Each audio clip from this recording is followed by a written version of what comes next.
You've probably heard of people walking around the world, right? I mean, the first guy to officially do it was an American named Dave Kunst. But here's the catch. Whenever he got to an ocean, he just hopped on a plane. Now, don't get me wrong, that's an incredible achievement, but it was a journey broken into pieces. Today, we're talking about a man who decided to do it completely differently, to walk the longest, unbroken path possible on planet Earth. Just think about that for a second. What would that even look like? A truly continuous, uninterrupted walk. No flights, no boats, just one single footstep connecting to the next, all the way from the absolute southern tip of South America, across continents, and finally back home to England. Well, that's the insane challenge a man named Carl Bushby set for himself. So let's just try to put this into perspective. A normal trip around the world is about 27,000 kilometers. Carl's plan, which he called the Goliath Expedition, is more than double that, a mind-boggling 58,000 kilometers. And the most important part, the whole point really, is that unbroken path. Every single step had to connect, creating one single continuous line across the entire globe. Okay, so who is the guy behind this completely unthinkable journey? He's a former British paratrooper named Carl Bushby. And on November 1st, 1998, he was standing at the southern tip of Chile in a city called Punta Arenas.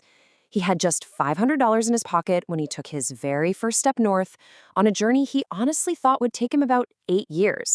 The entire expedition, this whole massive undertaking, was built on two brutally simple rules. Rule number one, absolutely no transport. No cars, no trains, not even a ride on a dog sled. Every single meter had to be covered on his own 2 feet. And rule two, the path had to be continuous. If he had to stop for any reason, visa problems, money, whatever, he had to go back to the exact GPS coordinate where he left off and start again. And, well, this is where his plan just smashed head-on into reality. See, he figured if he walked about 19 kilometers a day, he'd be home in 8 years. Easy enough, right? But the world had some very different plans. That 8-year journey has stretched into a 27-plus-year odyssey that, believe it or not, still isn't over. And that first taste of reality, it came fast. His journey through the Americas would immediately test his physical and mental limits. It was a true trial by fire, or maybe more accurately, a trial by wind, by heat, and by jungle. First, he had to face the insane Patagonian winds down at the tip of the continent. Then came the grueling climbs of the Andes Mountains, followed by the soul-crushing heat of the Atacama Desert, literally the driest place on Earth. To get through the Atacama, he had to haul all his supplies, especially water, on this little pushcart. But the final challenge of the Americas, the Darien Gap, was going to test him in a whole different way. So the Darien Gap is this notorious 320-kilometer jungle that separates Colombia and Panama. There are no roads, it's filled with venomous snakes, and run by guerrilla gangs. As if that wasn't bad enough, he got arrested by Panamanian police and thrown in jail for 18 days. But, true to his rules, the moment he was released, he walked right back to the spot where they arrested him and just started walking again. After trekking the entire length of North and South America, Carl came face to face with his next great barrier. And this time, the challenge wasn't just tough terrain. It was shifting from solid ground to treacherous ice. It was a completely different and way more lethal environment. To keep his unbroken path going, he had to walk from America to Russia, right across the frozen Bering Strait. This is, without a doubt, one of the most dangerous places on the entire planet to try and cross on foot. And let's be clear, this was not like walking on a frozen pond. The street is just a chaotic mess of constantly shifting, grinding ice flows. He and his companion had to jump between them, sometimes even swimming through the freezing Arctic water, all while fighting off brutal storms and the constant, deadly threat of hypothermia. Get this, the 240-kilometer crossing took them 14 days. 14 days of nonstop movement and danger with almost zero sleep. The level of endurance that takes is, well, it's almost impossible to even imagine. So he conquered deserts, jungles, and a frozen ocean. You'd think the worst was over. Nope. The moment he set foot in Russia, Carl found out that his biggest obstacle wasn't going to be nature anymore. It was going to be paperwork. He had just walked straight into a giant paper wall. The irony here is just crushing. After surviving the deadly Bering Strait, he's immediately arrested by the Russian authorities. See, he had a valid visa, but because he didn't come through an official port of entry, because, there isn't one in the middle of a frozen sea, they detained him and deported him all the way back to the UK. After a lot of help from some big-name people, he was eventually allowed back in. But he got stuck in this incredibly frustrating cycle. You can see it right here. His visa was only good for 90 days. So for years, his life was this repeating pattern. 3 months of walking, followed by 9 long months of just waiting around for a new visa. Then, in 2013, it got even worse. Russia just banned him from the country for 5 years. For anyone else, this would have been it. Game over. But, not for Carl.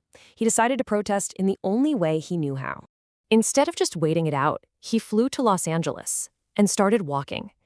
He walked 4,800 kilometers, clear across the United States, all the way to the Russian embassy in Washington, D.C.